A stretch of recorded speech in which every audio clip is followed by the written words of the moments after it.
Welcome to Becoming Saiyans. A Dragon Ball rewatch podcast. And we're back. Hey, how was your last week while we were, taking a little break from the recording? My last week was great. It was excruciating not making myself not watch more of Dragon Ball. That was probably my biggest fight with myself. I was like, man, I really want to just watch it, but I promised I wouldn't, because then the premise of the podcast goes out the window if I start watching it by myself. I'm glad you didn't jump into it. Hey, I'm Truman. Yeah, and I'm Jesse. And this is Becoming Saiyans, a Dragon Ball rewatch podcast. And yeah, we actually did take a week break after those first two episodes that you guys have heard. Yeah. And today we're going to be talking about two episodes, just like we did, on the last episode. We've got the Nimbus Cloud of Roshi and Oolong the Terrible were the last two episodes. Yeah, I mean, they're pretty good as far as I was concerned. They're great episodes. They're really good. Like, we're in that stage where they're introducing a lot of the characters that are going to be reoccurring for the next probably 100 plus episodes of like rest of the show, basically. So yeah, it is exciting getting a chance to see all that stuff. Some quick trivia on that first episode. This is the only episode during the Pilaf saga where Pilaf actually goes on the mission. Really? And, yeah, apparently. The Tori bot is seen. I think you pointed it out during the episode. Akira Toriyama's bot that shows up. He's a recurring character from Dr. Slump. This is also the first time the Kame House is shown in the anime. It doesn't show up in the manga version of Dragon Ball until way later, probably 12 episodes later in the show. But they show up and show it. Yep. The Sunglasses Crocodile. He will show up later. It says here. And there was also an error on the eye color of Bulma apparently in one scene. Her eyes were blue when they should have been black. Is another piece of trivia they have on that one. Yeah, didn't notice that. Yeah. I don't analyze that hard. Yeah, it's like, ooh, I saw that. That was bad. Yeah. Oh, apparently when this aired originally on Toonami, instead of asking about her underwear, he asks to see her belly button. So just like one of those weird changes they added in there. Yeah, you gotta make it. I would imagine, especially at the time this was appearing for Toonami, people probably would have been up in arms. Oh yeah, for sure. If they showed what actually happened, especially given the context of what actually happened in the episode. Oh yeah, for sure.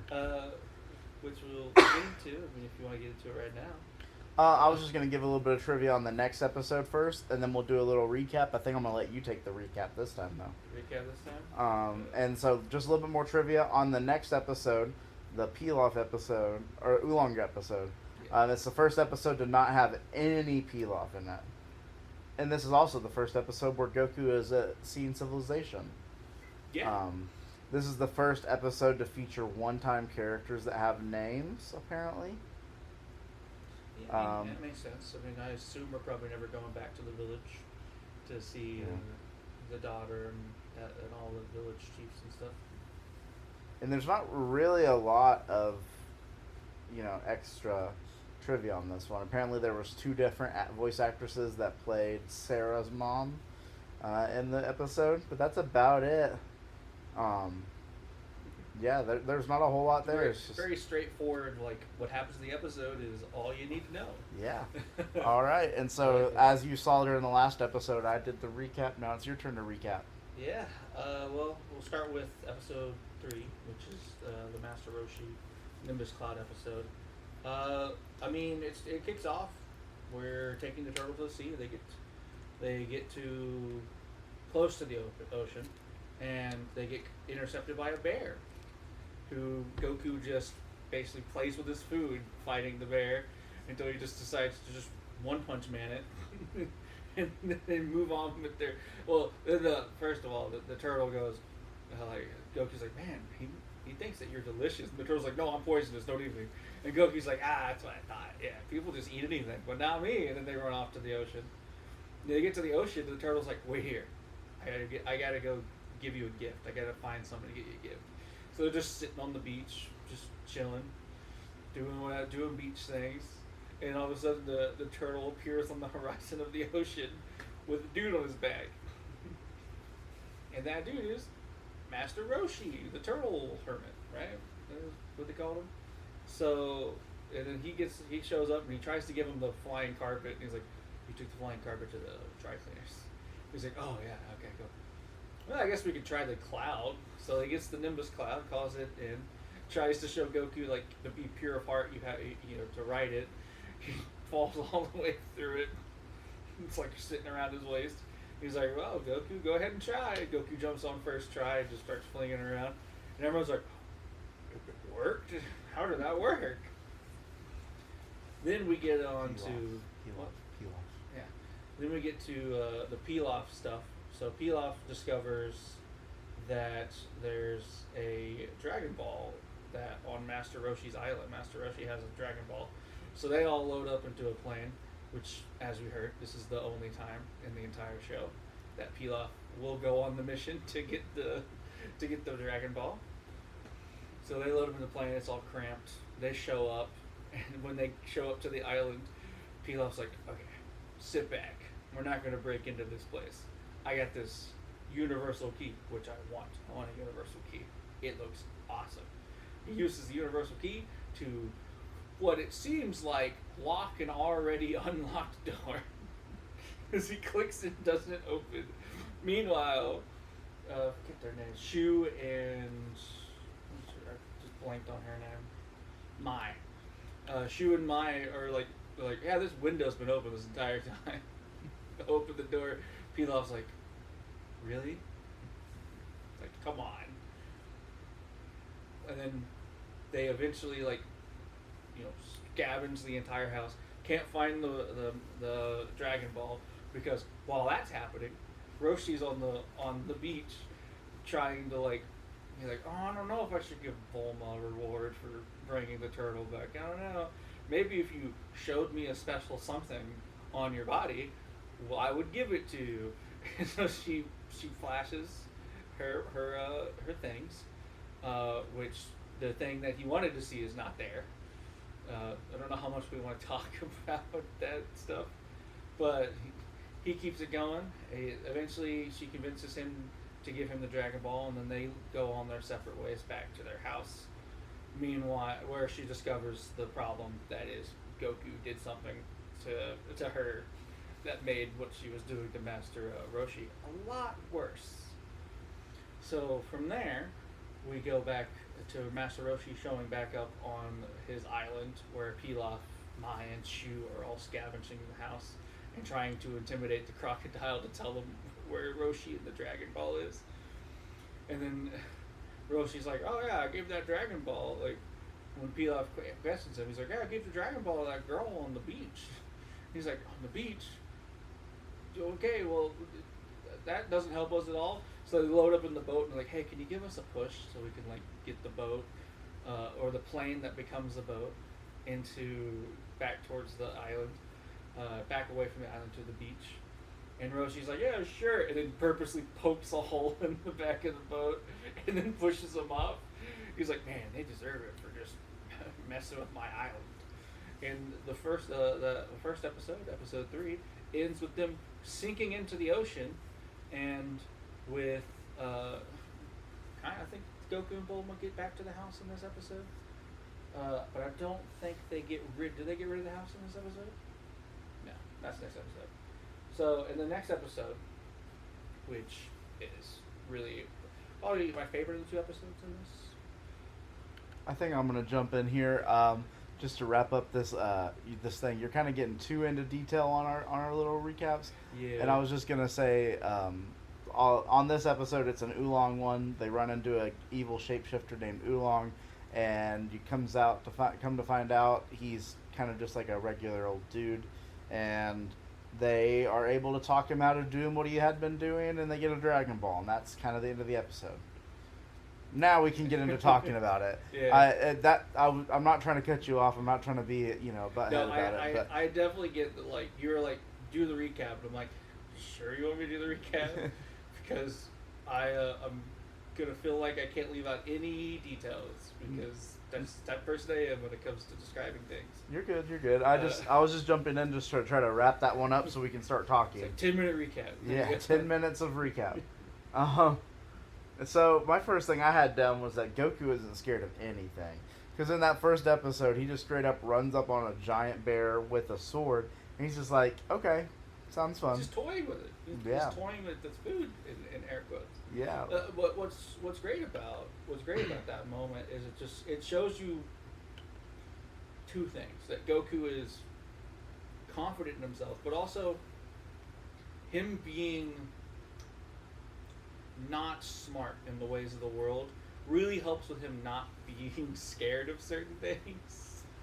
Yeah, like, for sure. Because like, if I were in that situation, no matter how good I was at karate, I would be like, this is not what I'm supposed to be doing right now. I think I might just give this turtle away. But he's also too nice to give away the turtle. For sure. Which is helpful. Like, Goku's a really... Like, let's all be happy that Goku is a good person.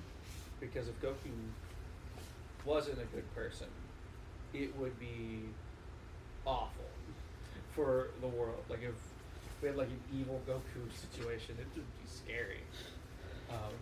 Absolutely terrifying to wake up and like, Goku's back. You know, Goku toppled New York because he felt like he was offended by the bagel shop this morning. Yeah, we're definitely lucky we don't have that evil Goku in that situation for sure.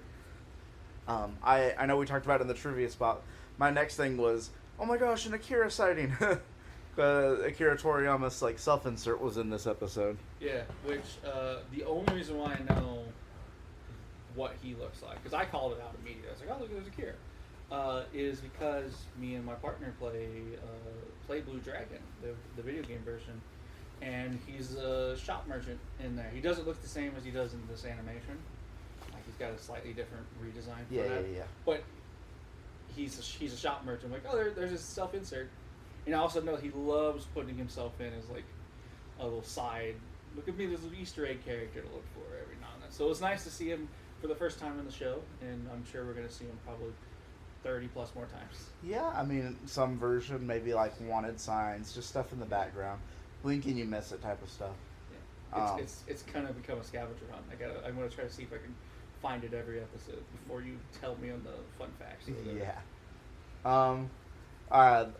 Another thing on this episode, I know we kind of talked about it during the recap, was that we finally got Master Roshi, and we finally completed the Sun Wukong correlations with the flying cloud. You got the Nimbus, which I think for the time frame of this animation came out, really well animated. It looks really nice, even when he's flying around, and that's really well done. That's what I would think somebody flying around on a cloud would look like. So, like it's impressive, like how well animated it is. To be fair. Yeah. Another fun animation scene that I saw was when we were in Pilaf's castle and his little phone walks out. I thought that was a little fun, like the little walking crocodile phone. I thought that was really cute. It was like a cutesy looking thing. Like, I think every kid, if you watch that when you're like 6 years old, it's like, I want a walking phone. Same thing as like I want the dino caps, the universal key. Like, speaking of which, showing the complete ineptitude of this group of people. There's an open window and an unlocked door. We say this group of people. It's showing the complete ineptitude of the main villain. That is true. Because Mai and Shu found the window probably immediately. When they were saying let's break in, they weren't even saying let's break the door down. There's an open window. Yeah, the door over there, or the window over there is open. We can just go in there. And he's like, no, I must lock his door first. I wish I had told you to go backwards when they first land on the island, because I didn't think about it until like just now. I bet if you went back and you looked at that frame, like when they first get to the island, I bet you could see the window open when they show up. If not, that's a air quotes animation mistake or like storyboarding mistake. But if it's there, that'd be really funny. Yeah, you can even see it yourself. I didn't notice it, obviously. I wasn't looking at the house as hard as you'd probably need to know. Like, you'd have to know that it was gonna happen to look for it. Yeah. But I would have loved to gone back and seen that. I might do that in my own time if I get a second. Fine. I do like the idea that don't worry, we don't have to break in this door. Let me just lock it real quick with my universal key. Yeah. Because the door was just probably unlocked. Like, knowing what I know of Roshi and knowing what we see of Roshi in this episode, and knowing that there was a sunglass crocodile guy laying on the beach, just like, he probably just left the door unlocked. He probably doesn't. He's like, I live out in the middle of nowhere. Nobody's coming to visit me. Who's going to show up and break into my house? Unannounced. Unannounced. It's like who in their right mind is like flying over whatever ocean we want to call this, and in the middle of it spots a little tiny speck. It's like, I should check out and rob that house. Like, no one in their right mind is showing up to his house and being like, let's go, I'm going to steal all of his money. Knowing him, he probably doesn't even have a lot of money. He calls himself a hermit. Like, hermits aren't really known for having money. They're known for being kind of grouchy and. He probably has like a gold coin somewhere. Yeah, like one. I don't know what like the currency of this world is. We haven't shown that yet. But he probably has like a gold coin. Yeah, he's just like, I found this on one of my adventures back when I was younger. I thought it looked pretty, and it's like, that's worth $78 trillion right now. And it's you like have the world's economy in your hand.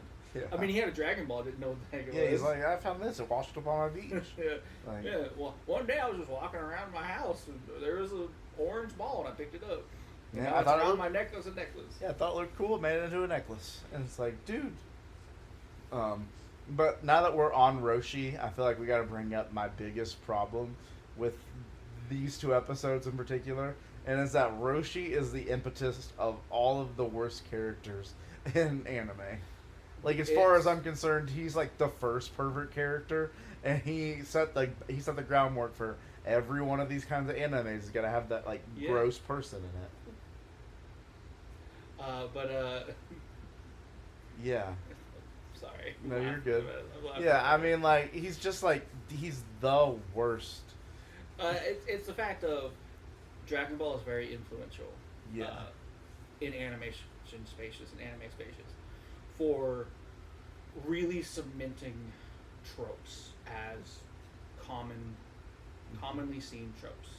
And if there's one trope that kind of sucks, that it was really hardcore cemented in this, I know it's probably not the first animation out there, but it's the first one that made it to the West and was massively popular over here, that had these tropes that like set the scene for everything else that came after it, making him very perverted.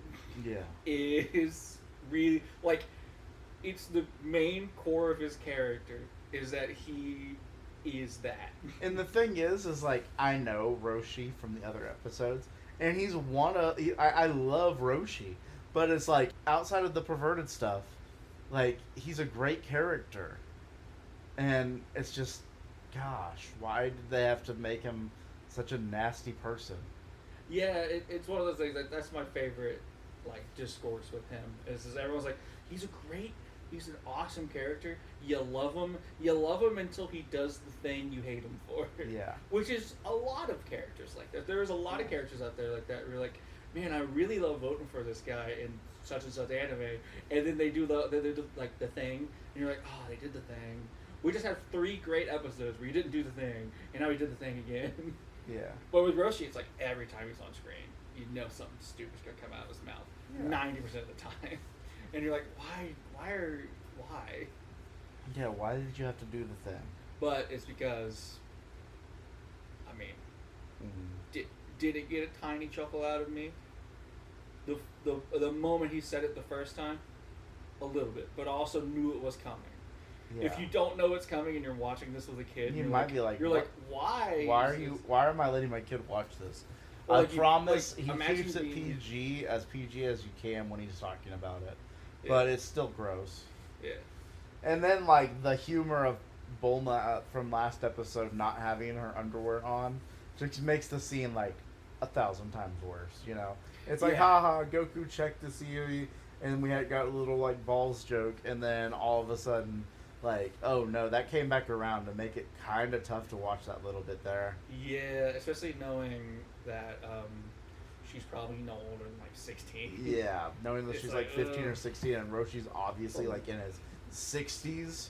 Roshi. At if we're softballing it, he's in his 60s. Yeah, I mean, for all we know, Roshi be 300 years old. Yeah, he's anywhere from 60 to 175 years old, like somewhere in that range. That man's living like a Bible-aged hermit.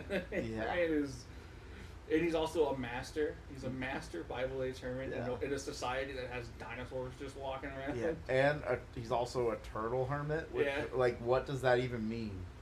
And turtles live a long time. Yeah. What is it, like the oldest living Galapagos tortoise, like 121 years old? Yeah, dude's been through a lot. Yeah. I think he's still like producing kids too, which is insane. Yeah, dude is like, what's Genghis Khan? He's the Genghis Khan of turtles. Kind of because he has to, because he's like the only one in captivity who will try. 1/6 of all Galapagos turtles are related to him, or something like that. Yeah, or at least the ones in captivity. Yeah. Yeah.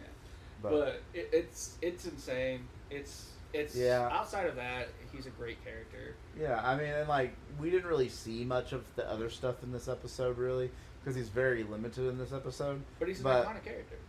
He's iconic outside of just the nasty, gross stuff. Then it's like, gosh, why did you have to do it? And my problem with it is that it ruins the first anime I watched, because it cemented that there has to be a pervert character. And then all of a sudden we get Punt to the Moon Mineta in My Hero Academia. Yeah. My least favorite character possibly in all of fiction. Like, the dude's just like the worst. Like, forget, what did he says it to Eri in one episode, like, gosh, I can't wait to see what you look like. You look like when you're older. Yeah, and it's like, dude, she's like 7. She's 7 and also been abused her entire life. That is the one sentence no one in that room wants to hear you say. It's like, I'm not really for murder of heroes, but like, can we throw him to the sun? You know, like, what I will say about Mineta, though, from what I can gather from like some of the memes that come out about like what's happening in the backgrounds of certain scenes, everyone in the show also kind of hates him for it. Yeah. So they are like the girls in the show are always beating up on him, and I don't know enough about Dragon Ball to know if Roshi gets his comeuppance sometimes from certain characters. But he did in this episode, because he got rewarded for giving a Dragon Ball to Bulma. Yeah. As in air quotes, as bad as you want to say rewarded, in his mind he got rewarded. I guess I shouldn't say rewarded. It's not a reward to do the things that he does. And I mean, he is kind of a silly dude. He's the one who ends up putting Pilaf, Shu, and Mei to the bottom of the ocean for a little bit. Yeah. Well, then that's it's probably why they're not even in the next episode. It's just that, like, they're like trying to get out of the ocean, trying to recover. And with that, I think we should. Real quick, got a couple things. Bulma again, just quick to unload on Goku. The moment she sees that, totally justified too. I have to say, the most justifiable crash out I think she's had in the show. Uzi out. She starts spinning the block on Goku. I mean, it's on sight. She clocks that. Goku's like, what are you doing? And it just gets like, what? How much? Probably unloads like a full round, like a full. She unloads a full clip. How much is a full clip of an Uzi? I don't know. Probably like 30 to 45. And she just lets it go, and that's like kind of the but into the episode too. Yeah, it really is. And then we cut back to Pilaf, and I love the joke, blue-faced dwarf. I think somebody calls him at one point. Roshi does. Yeah, I just chuckled at that one. And then they get sunk to the end of the bottom of the ocean, and that's the end of the episode. And so then the next thing, moving on to the next episode, the moment we saw the town, I was like, Goku's going to interact with civilization for the first time ever. Yeah, I mean, he's interacted with civilization. Yeah, with Bulma, i.e., like, and a couple other people. 5 other human characters. Yeah. Technically, one of the human characters is a dog. I.e., Shu. And then obviously he's talked to like a talking turtle, and. But this is like his first time going to like a town. Yeah, like a place where people just live. Yeah. Which is really cool. It was really awesome to see that happen. And he immediately says, "Screw your social contract. I'm gonna punch a hole in your door, and I'm gonna break an axe over my head." Like, immediately. Technically, he didn't break the axe over his head. The homeowner broke the axe over his head. He's like, "Dude, what are you doing? You can't just break into houses." Yeah. And he's like, "I don't know." The homeowner had full intent to kill him. Yeah. But what's great is, because he's Goku, it didn't work. And then they're immediately like, "Oh, this kid's really nice." And Goku's like, "Yeah, you tried to technically kill me, but But I'll you help did- you out because I'm a nice guy." Yeah, but you did apologize. Yeah. So like, You were really apologetic about it yeah, after you broke an axe off of my head. yeah. Apparently Goku can only learn genders by slapping people in their crotch. Yeah. Which again, it's like Another that one's questionable one's thing. like, but that one's like a potty humor. He doesn't know any better type of thing. Like Roshi's fully understanding of like. Yeah, Roshi's an old man. Goku's like at what we estimate at most 8 years old. Yeah, I think we said he was like mid grade school level, Yeah. so maybe like Early third to mid-grade. yeah, like 8 to 10, Yeah. maybe. And also like he's been sheltered in the wilderness for his whole life, so he's never interacted with the world to understand. You can't just walk around slapping people on the crotch. Yeah, and it's one of those things like I think if you were to see, if you were to meet 50 random like toddler age kids, a couple of them would do something questionable like that. Like Yeah. like if you were to meet that many kids in one night, there'd probably be an over under of like 3.5 kids that would Do something weird like that. Yeah. And the fact is, he's never had contact with civilization to leave that at the toddler age. Yeah. He's too old to be doing it in like a normal situation, but he's also so young that you get away with it because it's like he legitimately doesn't know anything. Yeah, for sure. I'm not holding it against him at this point. Now, if he gets to like 17, 18 years old and still doing Yeah, it, if we see then older we're like, Goku, we're like, okay, now you're picking up some Roshi habits. We yeah, don't need you to do maybe that. you need to like quit hanging out with the turtle hermit. Yeah. Another thing though that we learn in this part is that like Oolong is this terrible, awful, No good, very world bad thing. destroying monster that can shapeshift into anything. And yeah, that's pretty formidable opponent for Goku. Just kidding. He's a little weak. It's like my idea that I thought of was it's like Ditto in Pokemon, where like Ditto gets like the imposter ability where it can transform into any Pokemon, but it doesn't lose its HP stat. Yeah, it so still like, has its HP stat, and it also only has like 5 of each move. yeah, which is funny. 5 of each move, 5 minutes is how long Oolong can stay. It's probably encouraged by that. It's probably not encouraged. It's probably inspired by that. Yeah. But, like, Ditto not being able to do, only having the same HP kind of reminds me of, like, Oolong when he transforms. It's like he can just get, like, hurt really bad. Like, the kid with a slingshot hits him in the back of the head. And He it's burned like, his thumb. Yeah, he burned his thumb. And it's like, oh, no, he's, like, really weak and squishy. Before we move past it, I do have to point out, like, something that we almost just skipped over. We got confirmed that magic exists. Yeah. In this I universe. actually had that down here on my list. You can just go to shapeshifting school to, like, you learn just how to go shapeshift. shapeshifting school and become a terror for a local village because you want a girlfriend. Yeah. Girls don't pay attention to you I'm- because you're Porky the Pig, Yeah. but also with like a Soviet Union get up. Yeah. Like, again, what's up with the Soviet Union get up? No idea. That's not been addressed or explained yet. Maybe just people love Red Stars, Maybe they're all fans of that soccer team. I guess I say Soviet Union get up. I think it's more inspired by like that age of China. Yeah. Like the Red Star gang. the Red Star China. Yeah. Nothing happened in Tiananmen Square, China. Yeah. So for sure. yeah, for sure. Also, by the way, we can't sell this podcast in China anymore. Yeah. We said Tiananmen Square, it's gone. We're banned. Yeah. Well, I mean, I don't think no. we. So far from our stats, when we had one international listener in Germany, so I think we're safe Yeah, on. as long as you stay away from any like European problems. Like Yeah, for sure. But yeah, the shapeshifter. You're thinking, oh, well, how's Goku gonna handle a shapeshifter? And it's like, no, this guy's like basically a child too. Yeah. He doesn't understand anything, and he's nervous. And I would argue he's that small more because he's a pig. Than oh because, no. But what I meant is like he gives off like the Pilaf syndrome, where he's kind of just like an entitled brat. Like he's not a problem. Yeah, I mean, he just has a lot of power, but he has no. I mean, he calls a mansion a shack. That's Yeah. my shack. Yeah.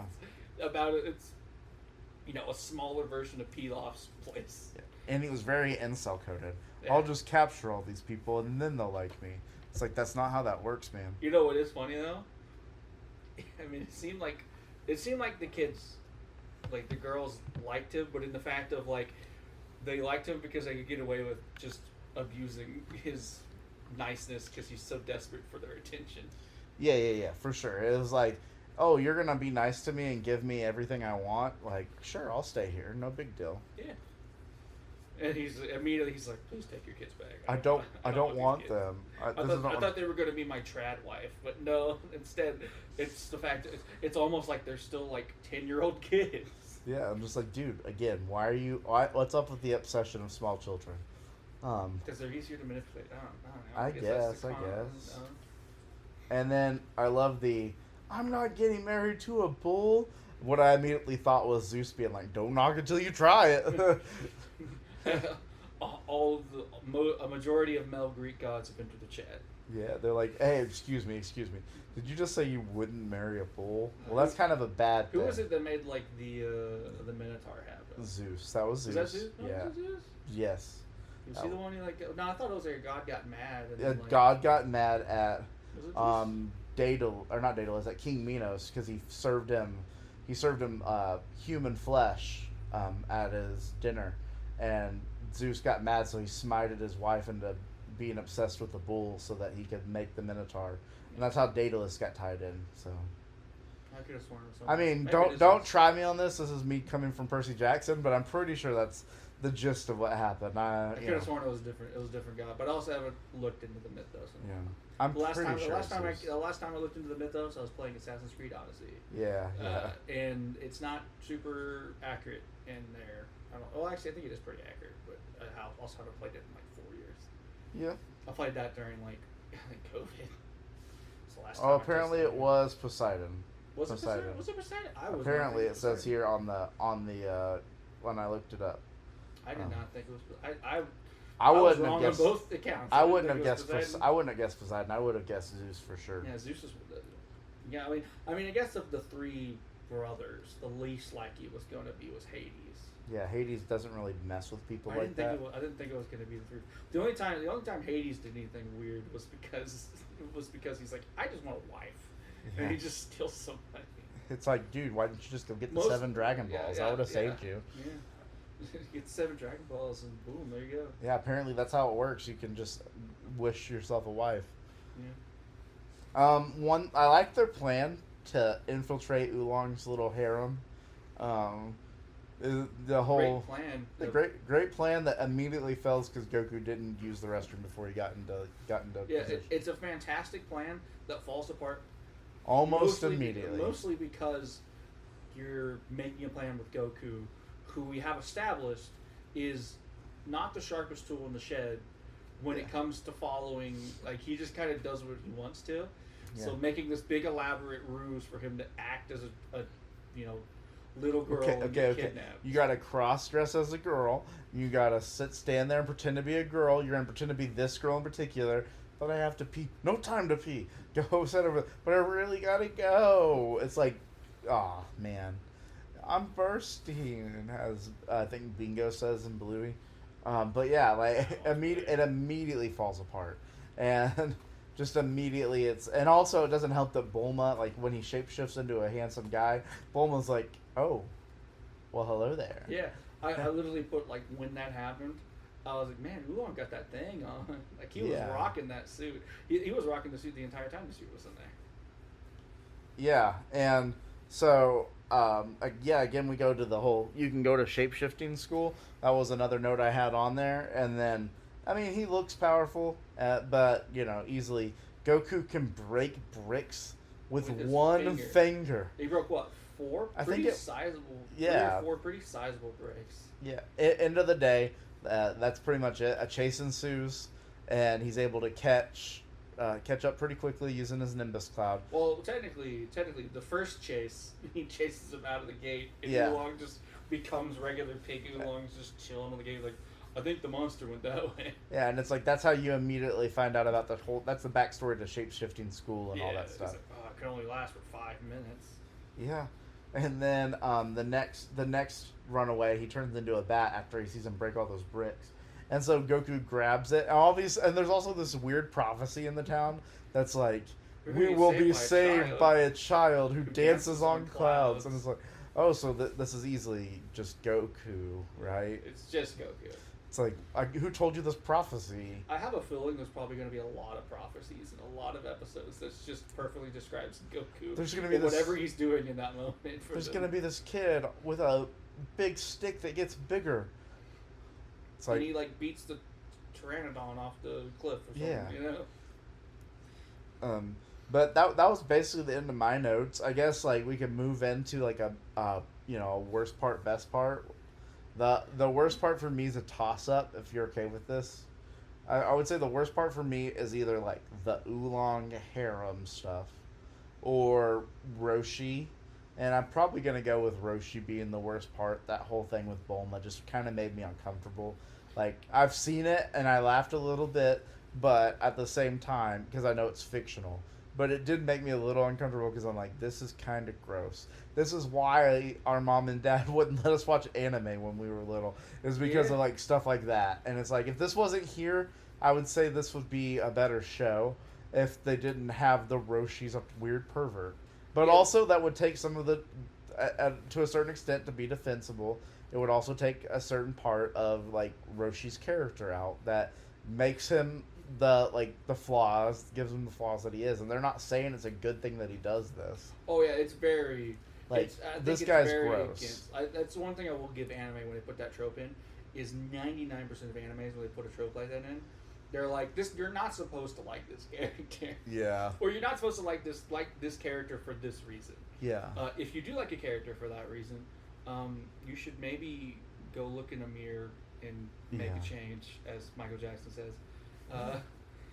Gonna make a change, and that's all we can sing of it. That's all we can sing of it. Copyright. This don't come for me. That's all we got. I don't. Not to be insulting, but I don't think you were just far enough off from the way it perfectly sounds. Wow. I'll I'll never sing again, I guess. Yeah. But hey, we also found out who's in the mid credits by the 4th episode. We got to see that Oolong is the mid credit dude. We didn't bring it up because it wasn't important, but because he didn't have a name. But like during these mid credits, if you've been watching along with us, Goku's able to magically hold all of the Dragon Balls on a spinning umbrella, and Oolong can't do even one easily. And so, like that's the, that's the big thing there is we finally get a few new characters. And let's see what happens with them, I guess. We're slowly meeting more characters. Yeah, and I know we kind of got it spoiled for us. Yeah, I did get the next episode's name spoiled, so I know we're meeting Yamcha. Which is people do know Yamcha for one thing. I know Yamcha because of the Yamcha memes. Yeah. So I'm excited to see. I have to assume wholeheartedly that the memes start probably in this episode. I will say, not to spoil too much, he's pretty formidable for the first few episodes. Yeah, I guess it's the memes mostly focus around once he's getting outclassed in Dragon Ball Z. At this point in the anime, there's not Super Saiyans flying around shooting lasers. A bunch of space people shooting like when it's just karate people, he's pretty strong for karate people. Yeah. So yeah, since Jesse had him spoiled, we almost forgot to do the best part. What was your favorite part of the episode? My favorite part of the episodes? Of both episodes? Yeah, well, you can go out of the 2-episode block. What's your favorite part? Both episodes. That's a tough one. There's a lot of fun moments. I can give mine if you want while you think for a bit. I mean, if I was to give my favorite moment, it's probably seeing. It's kind of funny to go back to Roshi, but it's really hilarious to see him like, yeah, come, and just put a hole in the boat and then they sink in the water. My best part was gonna be the whole slapstick B plot of them breaking in quotations into his house that was unlocked and available to enter. It feels weird to be like, some of my favorite parts of these episodes is when you get to see how stupid the villains are. Yeah, because they are so just funny. They're totally dumb, funny, and like inept in most situations. And it's just pretty fun to watch, It's like they're supposed to be this big giant challenge for Goku, and then they go through. In the first 4 episodes, you're very, very slowly coming to realize, like, man, is Goku just going to steamroll him when he meets them? What's going to happen? I'm going to say that, like, they're obviously nowhere near the level of like a fighting power. Like if it's a head-to-head fight, they can win. Yeah. But they're so dumb they could probably and Goku's so naive, like they can probably figure out a way to trap him through just naivete. Just Bulma's pure luck. useless in those situations, and Goku is naive. So it Yeah. kind of makes it a little bit easier to figure out those situations a bit.